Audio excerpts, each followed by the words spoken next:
some of you are aware that all of the kids and grandkids came in for the weekend. Kathy and I renewed our wedding vows yesterday. Nowadays they call it I Still Do. And for that event, plus youngest son's first birthday, we celebrated all of that yesterday, and the ceremony was out back here under the big tree. And youngest son, John Paul, performed it, and David participated in it. And David said, this is ahead of our 46th anniversary. And he said, it's about time y'all got married. Which was much nicer than something somebody else said here, of which I'm aware. So, due to those matters and the fact that your preacher is just plain tired, I approached the overseers and asked permission for David to preach this morning.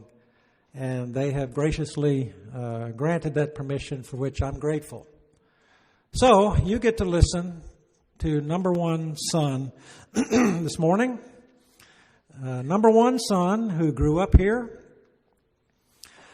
who, when he was little, kicked many a ball up on the church building roof, who skateboarded off the ceiling or off the roof to the sidewalk, who would jump off the steps leading up to the young adults' classroom and bust his head, and who was given a BB gun one time for Christmas, and the first thing the old man said was, "Do not point it toward the church building," which is the first thing he did, and shot a window in a door over here, which can still be seen. So, those things I have long forgiven him for, and he's here today, and I appreciate him very much. And David Gullidge, by the way, number one son.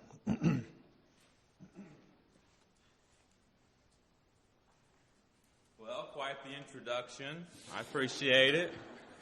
I did all those things just to ensure that y'all did not forget about me. I wanted to leave my imprint on the congregation here. But as I begin, I do want to say and need to say that I have a lot of things I could say about the congregation here. I could spend 10 minutes of my sermon talking about how much I love this congregation. I did grow up here. This is the only place that growing up I've ever known as home. And now when I meet people out in life and they ask me where I grew up, I tell them, well, it used to be a really small place outside of Little Rock called Mableville, but it has grown and expanded, and it's got a lot of new places that weren't there when I was there, and the congregation's thriving. And the congregation here is just a special place and a special congregation for me. I love the eldership here. They were elders, many of them, when I was here, and so many familiar faces. And I remember teachers. I can look out and remember individuals who taught me in Bible class and lock-ins, and so many memories here. And I love this congregation so much. I will have to say, I wasn't going to say this, but since he mentioned me jumping off the stairs and busting my head open, that was the second time I busted my head open here. The first time, we had a potluck on a Sunday night in the back in the multi-purpose room, and all the youth were in the auditorium here running around. The lights were off, and I was running into the auditorium, and David Moore was running out of the auditorium, and we collided. And I fell back on those large wooden doors and busted the back of my head open. And that was the first time I busted it open. And so I have a lot of memories here. And I could go on and on. But for time's sake, let me just say that I love you guys and I love this congregation. And I pray for you and the work you're doing here in Little Rock, Arkansas. I want to invite you to our text, Daniel chapter 3. Daniel chapter 3. While you're turning there, let me explain to you just a little bit about why I selected to preach on Daniel 3, Shadrach, Meshach, and Abednego. I work as the youth and children's minister at the Gulf Shores Church of Christ in Gulf Shores, Alabama, and I made it a point this year in 2022 to preach. Anytime that I preach once a month. And I made it a point to preach a lesson on young people from the Bible. And so we've looked at Joseph, we've looked at Daniel, and then the last time that I preached, last month, I looked at Daniel chapter 3, Shadrach, Meshach, and Abednego. Now, the Bible doesn't tell us how old they are. There are some verses where it refers to them as young men. And so we looked at Daniel chapter 3, these young men, and what they did in such unique circumstances and how they stood up for what is right and they stood up for what the God that they believed in. And so when Dad asked me to preach this morning, I said, well, I'll just go back to Daniel chapter 3. Just preached it, and we will look at these three young men in Daniel 3 and what took place. Now, I think this is an easy sermon because this is what I plan to do this morning. I want to read the text. So if you haven't turned to Daniel 3, I want to again encourage you to do that. I'm going to read it, most of it, and notice what the text says. Notice some verses. Maybe you're familiar with the account, but maybe you've never sat down and read it, or maybe you have. I want to pull some things out of the text, make it come alive. The text will do a better job explaining itself to you than I can. So we'll read Daniel 3 and look at exactly what took place with Shadrach, Meshach, and Abednego.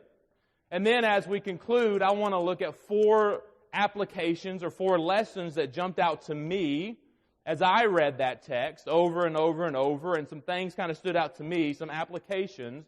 And so we'll read the text and then we'll apply it to our life today of what we can learn from Shadrach, Meshach, and Abednego.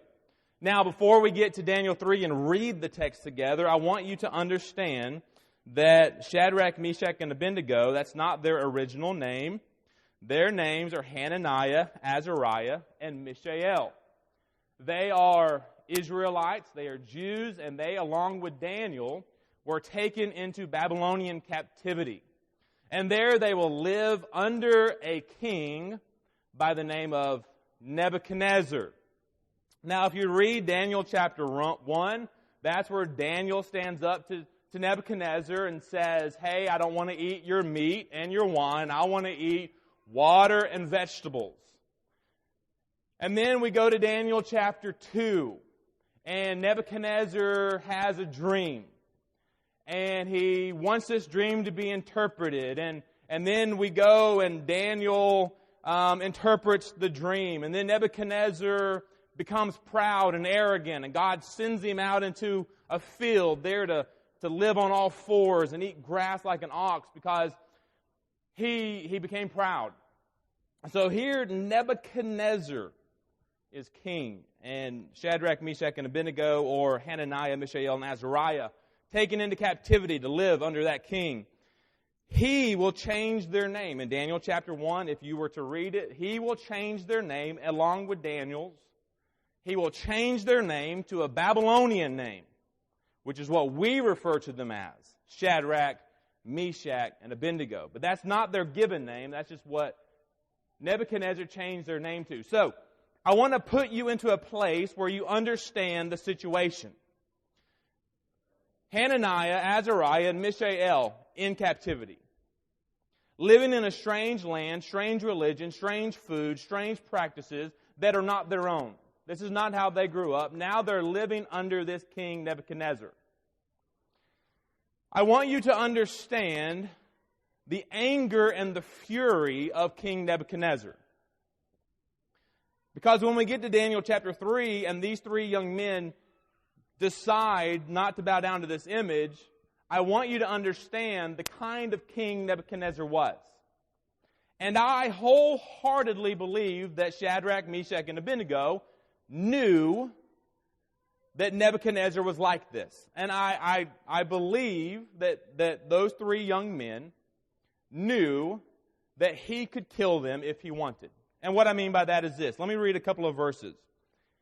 In Daniel chapter 2, verse 5, here Nebuchadnezzar has a dream. Nobody can interpret it. At least the wise men of the land cannot interpret it. Daniel 2, verse 5 says, the king answered and said to the Chaldeans, the word from me is firm. If you do not make known to me the dream and its interpretation, you shall be torn limb to limb. Now there's other translations that say cut into tiny pieces.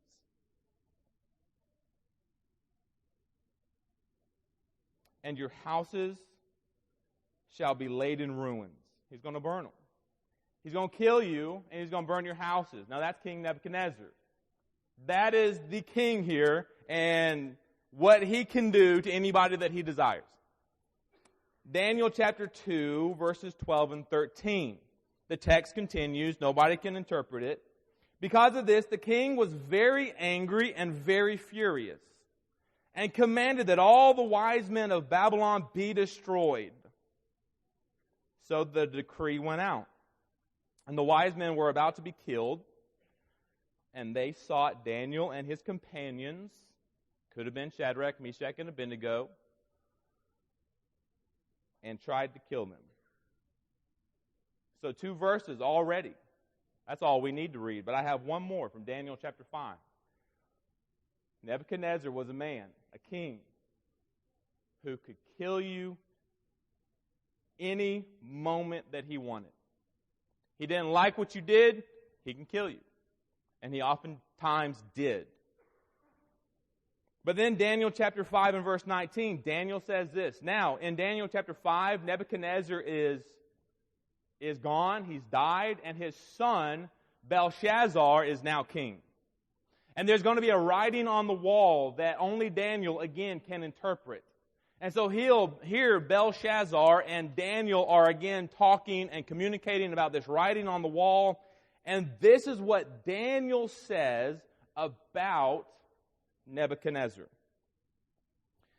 Daniel 5:19, and because of the majesty that he, speaking of God, gave to him, Nebuchadnezzar, all peoples, nations, and languages trembled and feared before him. God put him in that position. Whomever he wished, he executed. Whomever he wished, he kept alive. Whomever he wished, he set up. Whoever he wished, he put down. And so, as we go to Daniel chapter 3, I want you to understand that Nebuchadnezzar is a king who, again, doesn't like what you're doing, doesn't like that you can't do something for him. If you offend him, he will kill you.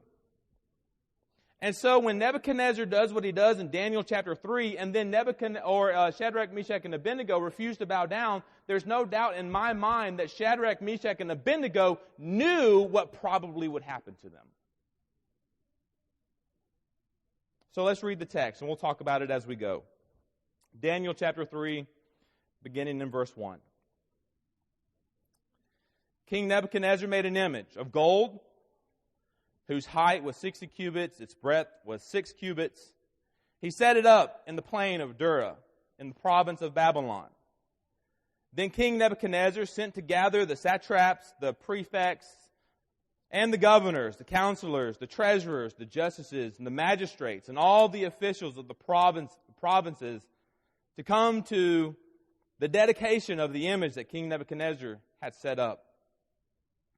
Then the satraps, the prefects, the governors, the counselors, the treasurers, the justices, the magistrates, and all the officials of the provinces gathered for the dedication of the image that King Nebuchadnezzar had set up. And they stood before the image that Nebuchadnezzar had set up. And the herald proclaimed aloud, "You are commanded, O peoples, nations, and languages, that when you hear the sound of the horn, the pipe, the lyre, the trigon, the harp, the bagpipe, and every kind of music, you are to fall down and worship the golden image that King Nebuchadnezzar has set up. And whoever does not fall down and worship immediately, whatever you're doing, doesn't matter. If you're home working in the yard, you hear the music, you fall down. You're in the court square and you're shopping for groceries and your arms are full of what you're buying and planning to go home with. You hear the music, you bow down. You hear the music and you immediately bow down to this image that Nebuchadnezzar has set up. Verse 6, and whoever does not fall down and worship shall immediately then be cast into the burning furnace. And so not only do you immediately worship whatever this image that Nebuchadnezzar has set up, whenever you hear the music, if you don't, immediately they're going to take you and put you into a fiery furnace. They're not going to try you. They're not going to question you. The king's going to send his men. They're going to take you, and immediately you're going to be cast into this fiery furnace. And so going back to Nebuchadnezzar and the kind of man he was. Not only does he have a history of killing people, not only does Daniel say whoever he wanted dead, he killed. Whoever he wished to be alive, he kept alive. Like, this king is known for that. But then the king declares it. If you don't fall down and worship this image, you'll be put into the fire. So again, Shadrach, Meshach, and Abednego are about to go into this situation, and they know when they don't bow down, what the king will do to them. It's a little bit more scary to do what is right when you know that the consequence could be death. Verse 8, therefore at that time certain Chaldeans came forward and maliciously attacked and accused the Jews. They declared to King Nebuchadnezzar, O king, live forever. You, O king, have made a decree that every man who hears the sound of the horn, the pipe, the lyre, the trigon, the harp, the bagpipe, and every kind of music shall fall down and worship the golden image. And whoever does not fall down and worship shall be cast into the burning fiery furnace. There are certain Jews who you have appointed over the affairs of the province of Babylon, Shadrach, Meshach, and Abednego. These men, O king, they pay no attention to you. They do not serve your gods or worship the golden image that you have set up. I wonder, just by reading that text, is this the first time that happened with Shadrach, Meshach, and Abednego? Like, did the music play and the three of them, they just refused to bow down and immediately somebody runs to the king? Or maybe, I don't know, the text really doesn't indicate either way. Did it happen once? And whoever it was that ran to the king was like, okay, all right, I'm going to see if you do it again. And then again, it happens. And Shadrach, Meshach, and Abednego, again, they don't bow down. And maybe this man or this group of men, these Chaldeans, they go to Shadrach, Meshach, and Abednego and they say, look, I don't want to go tell the king on you, but if the next time you hear the music and everybody else bows down and you don't, if you do it again, we're going to the king. I don't know either way. It could have been the first time. It could have been multiple times. I don't know. But the point is, they didn't bow. And it says that certain Chaldeans went to the king and said, hey, look, there's some Jews that are just not bowing down to this image. Verse 13. Then Nebuchadnezzar, in furious rage, commanded that Shadrach, Meshach, and Abednego be brought. So they brought these men before the king. Nebuchadnezzar said to them, is it true, O Shadrach, Meshach, and Abednego, that you do not serve my gods or worship the golden image that I have set up? Now, if you are ready when you hear the sound of the horn, pipe, lyre, trigon, harp, bagpipe, and every kind of music to fall down and worship the image that I have made, well and good. But if you do not worship, you shall be immediately cast into the burning fiery furnace. And who is the God who will deliver you out of my hands? So I read those verses, and I kind of see that Nebuchadnezzar has given them a final opportunity. Maybe Nebuchadnezzar is saying to Shadrach, Meshach, and Abednego, look, okay, you've been told on, and this is what people are saying about you, but, if you do it, then all is good.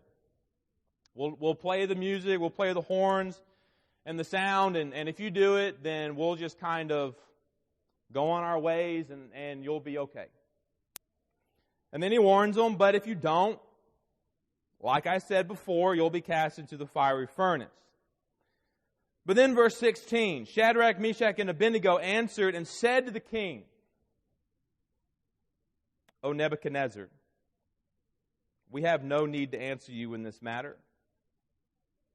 If this be so, our God, whom we serve, is able to deliver us out of the fiery furnace, and He will deliver us out of your hands, O king. Now, it's easy to love God and know that God is real, and to be faithful to God when you feel like God is doing things for you. When you feel like God is on your side and doing things, and you can see Him working in your life, it's easy then to say, hey, I'll be faithful to God. But notice the rest of Shadrach, Meshach, and Abednego. So what they said was, God will deliver us out of your fiery furnace. He will deliver us out of your hand. So when God does things, we love that.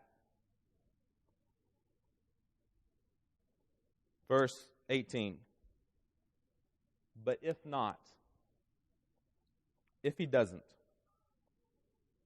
be it known to you, O king, that we will not serve your gods or worship the golden image that you have set up.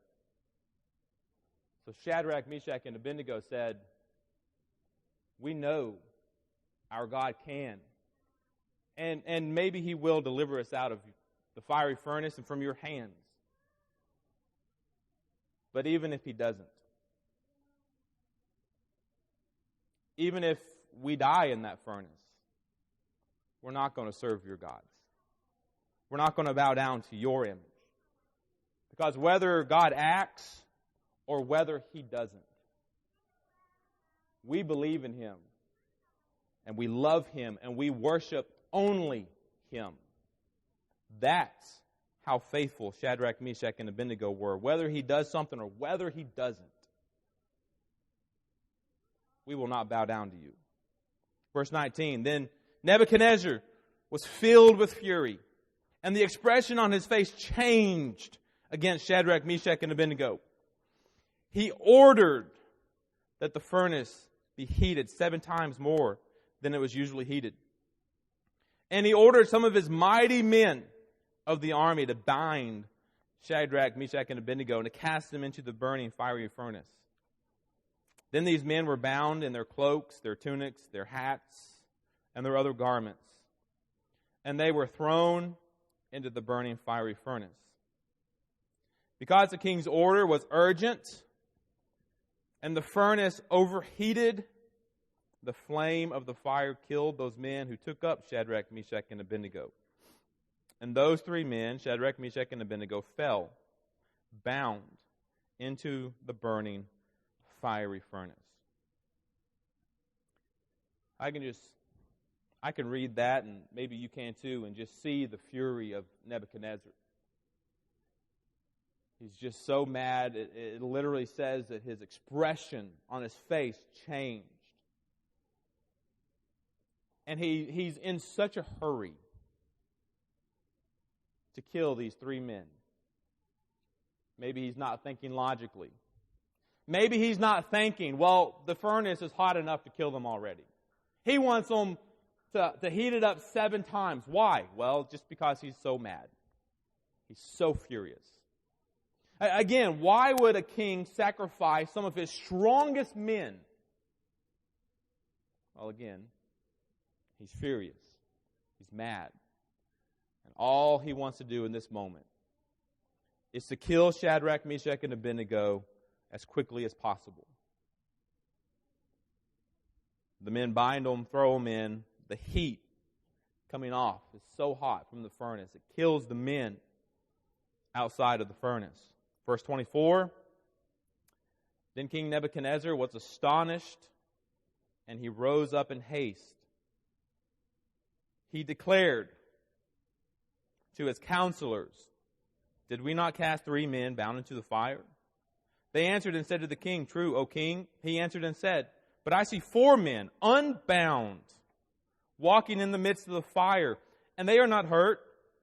And the appearance of the 4th is like the Son of God's." Then Nebuchadnezzar came near to the door of the burning fiery furnace. He declared, "Shadrach, Meshach, and Abednego, servants of the Most High God, come out and come here."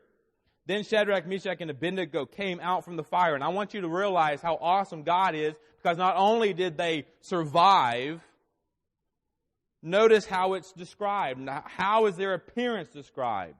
Listen, verse 27. "And the satraps and precepts and governors and kings, counselors gathered together and saw that the fire had not had any power over the bodies of these men. The hair on their head was not singed, their cloaks were not harmed, and the smell of smoke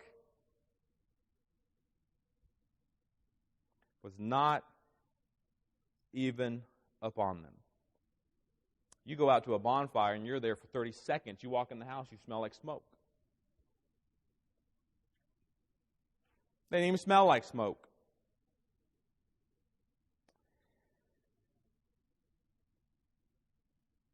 Nebuchadnezzar answered and said, "Blessed be the God of Shadrach, Meshach, and Abednego, who has sent his angel and delivered his servants who trusted in him and set aside the king's command and yielded up their bodies rather than serve and worship any god except for their own God. Therefore, I make a decree, any people, nations, or language that speaks anything against the God of Shadrach, Meshach, and Abednego shall be," listen to this, again, if you speak now against the king or the God of Shadrach, Meshach, and Abednego, again, this is Nebuchadnezzar. He has the power to do this, and he oftentimes did. "Now, if you speak against the God of Shadrach, Meshach, and Abednego, they shall be torn limb from limb, and their houses laid in ruins. For there is no other God who is able to rescue in this way." And the king promoted Shadrach, Meshach, and Abednego in the province of Babylon. What a powerful, powerful passage, chapter. Shadrach, Meshach, and Abednego. There's so much that we could say about these 3 young men who faced a king, who were threatened, their lives threatened. They were tempted to bow down to an image that was not their God. I mean, they're Jews, and so they knew the commandments from Exodus. "You shall have no other gods before me." And so here, Shadrach, Meshach, and Abednego in this situation, powerful text, and what they did in their refusal to bow down to Nebuchadnezzar and his king. Now, 4 lessons that as I read that chapter, that I see. 4 lessons for us. Number 1, what is right is not always popular. And what is popular is not always right. I saw that saying whenever I graduated preaching school and I went to preach for a small congregation in Paris, Tennessee, and they had a banner in the fellowship hall, and it had that on it. And it stuck with me ever since. What is popular is not always right, and what is right is not always popular. And as Christians, we need to realize that what we believe and the way that we live is not going to be popular. But it's right. And the way that we live as God has commanded what is right is going to be the minority. And it's probably not going to be popular.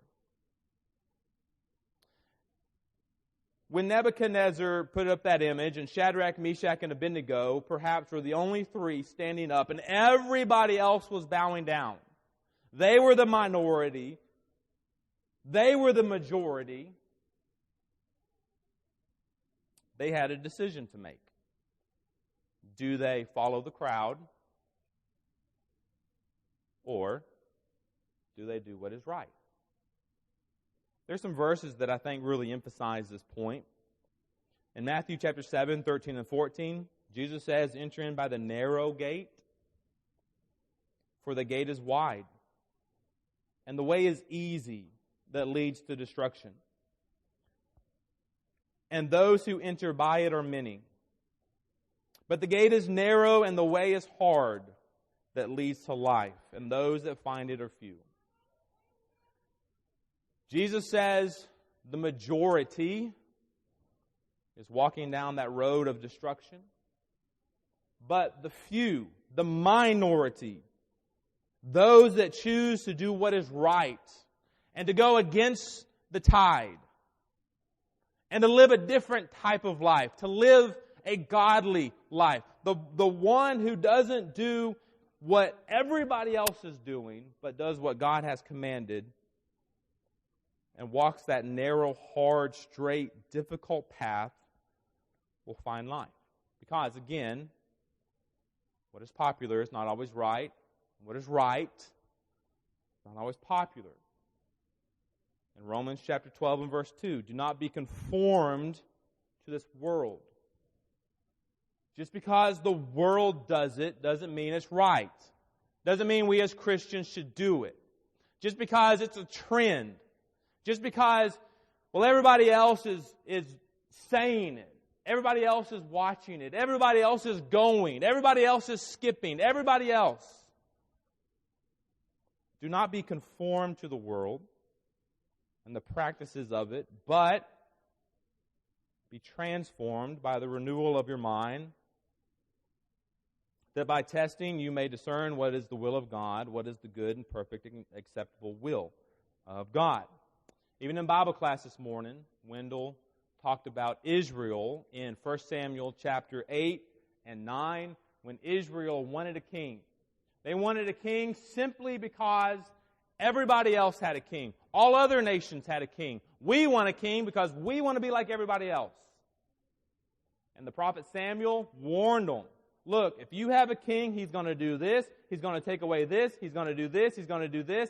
You don't need a king, you need God who is your king. The people said, no, we want a king because we want to be like everybody else. And so God gave them a king. And in doing so, the people, in a sense, rebelled and disobeyed God. Because again, what is popular is not always right, and what is right is not always popular. And Shadrach, Meshach, and Abednego is a good example of that. Of not doing what everybody else does just because. Sometimes you got to stand up and just do what is right. Lesson number 2. Stand up for what is right. And this is how important it is. Stand up for what is right, even if you're standing alone. Stand up for what is right, even if you're standing alone. Jeremiah, in the Old Testament, the prophet, if you were to read his book, and we call him the weeping prophet. And you read all the things that happened to Jeremiah. God called Jeremiah as a kid, young kid, to be a prophet for him, and he was going to preach to Judah and to Israel because they had rebelled against God, and they were basically living in sin, and Jeremiah is prophesying to them and preaching to them and warning them, and God even forbid that Jeremiah marry. He can't have a wife. He can't have kids. And so Jeremiah is basically, it's just him, and he's living every day of his life, preaching and teaching and warning and prophesying. And as he does it, as he lives, nobody's listening to him. In fact, they start persecuting him. They start wanting to take his life and kill him. And he lives this really hard, difficult life, preaching and prophesying. And he even weeps over Jerusalem. And then he writes the book of Lamentations.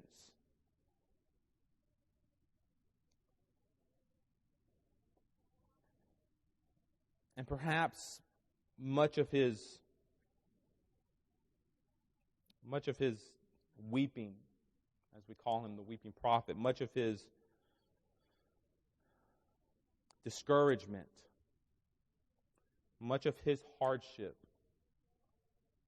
was simply because at times he felt like he was the only one doing what was right.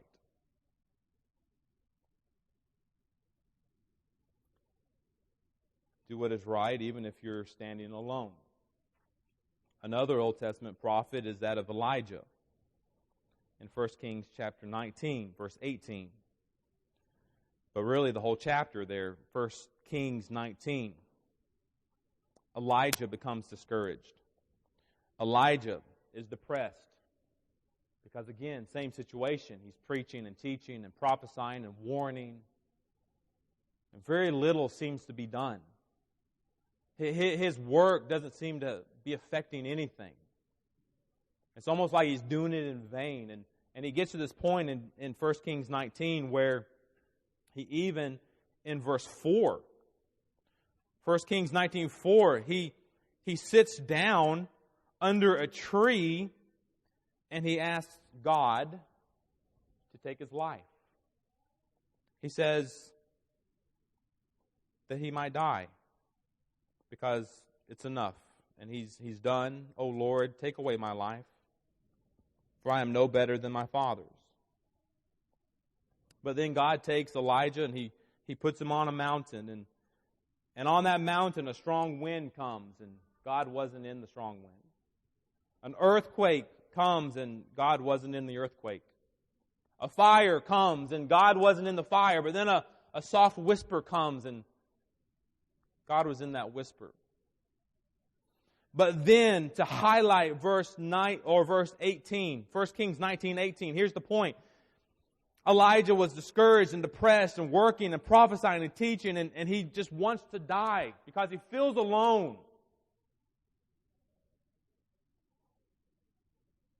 Verse 18, God says, "Yet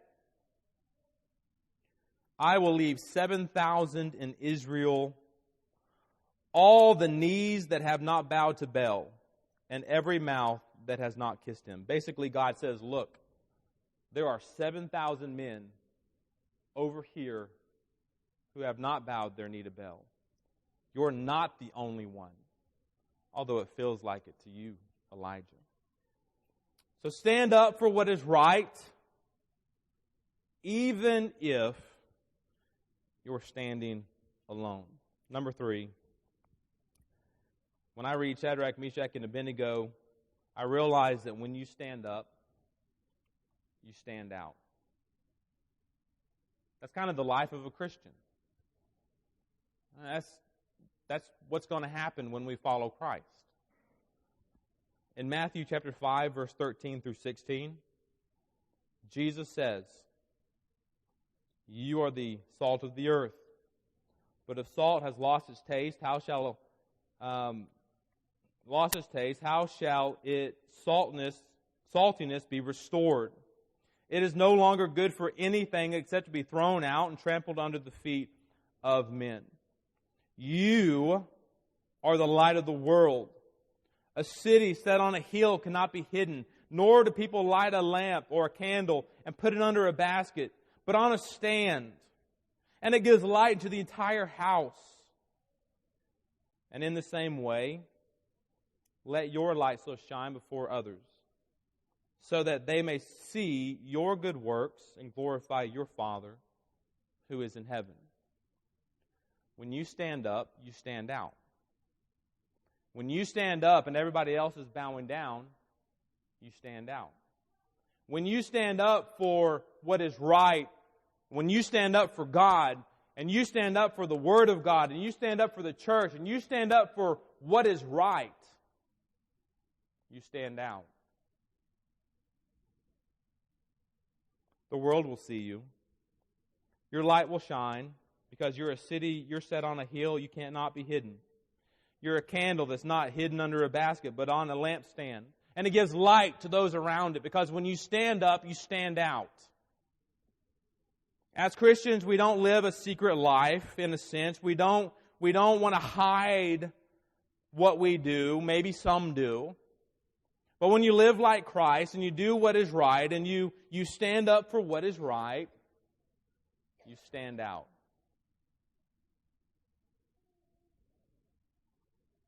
And sometimes, when we stand out, we'll offend somebody. Somebody won't like it. Somebody will go to the king or somebody and they'll complain. But also, sometimes when we stand out, somebody will be attracted to that light, that difference that we make. And they'll inquire about the God that we serve. And they'll want to know what they can do to be a Christian because, again, when you stand up, you stand out. And you draw the attention of those around you. Number 4, lesson 4, and finally, when I read Shadrach, Meshach, and Abednego, not only do I see what is popular is not always right, and what is right is not always popular. Not only does it make sense to me when I read about these 3 young men that standing up for what is right is so important that you need to do it even if you're standing alone. Also, when you stand up and you make a difference and you let your light shine, you stand out. I realize that all of those things, standing up for what is right, is easier to do when you're part of a group. It's so important that you need to do it if you're the only one, yes. But it's easier to do it as a group. No doubt in my mind that Shadrach, Meshach, and Abednego leaned on each other and encouraged each other. I want to know what they said when the music played and the 3 of them stood together and they were trying to decide what to do and they're encouraging each other. I want to know what they said. Standing up for what is right is easier when you're part of a group. I believe that's why God created the church, so that we can be part of a group that stands up for what is right, that assembles to worship, that studies His Word, that edifies each other, that goes into the world and takes the gospel to every creature. Because standing up and doing what is right is easier when you do it as a group. One of my favorite verses, and when Kristen and I got married, she gave me a Bible very similar to this one, and she wrote this verse on the inside of that Bible. But Ecclesiastes 4, verses 10 through 12, the writer says, "For if they fall, one will lift up his fellow. But woe to him who is alone when he falls and has no other to lift him up." If you continue to verse 11 and 12, again, if 2 lie together, they keep each other warm. But how can they keep each other warm if they're alone? Verse 12 says that though a man might prevail against one who is alone, 2 will withstand him, but a threefold cord is not quickly broken. 2 is better than 1. And it's easier to stand up for what is right when you're in a group. And then Mark 6 and verse 7, I don't think it's a coincidence that Jesus, when He sent out His disciples on the limited commission, and He sent His disciples out, He sent them out 2 by 2. Because again, it's easier to do what is right when you do it with a group. Shadrach, Meshach, and Abednego. 3 young men who were willing to die for the God they believed in. They knew that their life was threatened when they stood up to King Nebuchadnezzar. But they did it anyway. And they went before the king, and the king questioned them, and Shadrach, Meshach, and Abednego believed in God so much, to the point that they said, if He saves us, then great. If He doesn't save us, then great. We will not serve your God. And so when I read Shadrach, Meshach, and Abednego, the lessons that I learned today as I live my life as a Christian, I realize that just because the majority of people are doing it doesn't mean that it's right for me to do. And I understand and I realize that the life that I live and the beliefs that I hold are not going to be popular with a lot of people. I also realize that it's so important for me to stand up and do what is right, even if I'm the only one doing it. And that when you stand up, you stand out. But also doing what is right is easier when you do it with a group. If you are not part of the body of Christ this morning, I want to encourage you to do that. If you are not a Christian, you want to become a Christian, have your sins washed away, you can do that this morning. Become a part of that group that meets here, Mableville, or wherever you live. Become part of a local congregation and work and live your life faithfully to Jesus Christ. We can do that this morning if you need to respond to the invitation and become a Christian, or maybe you've fallen away. Maybe you have idols in your life that you have set up. And now God is not the priority in your life. Maybe He's not number one, but you've bowed down to other images. And you need to put Him first and foremost in your life. And you need to serve Him more faithfully. You can do that again this morning also. The invitation is yours. We have a song to encourage you. And if the song and the lyrics, the words, the melodies, they prick your heart and motivate you to come forward, to make things right, will you do that? As together we stand and we sing.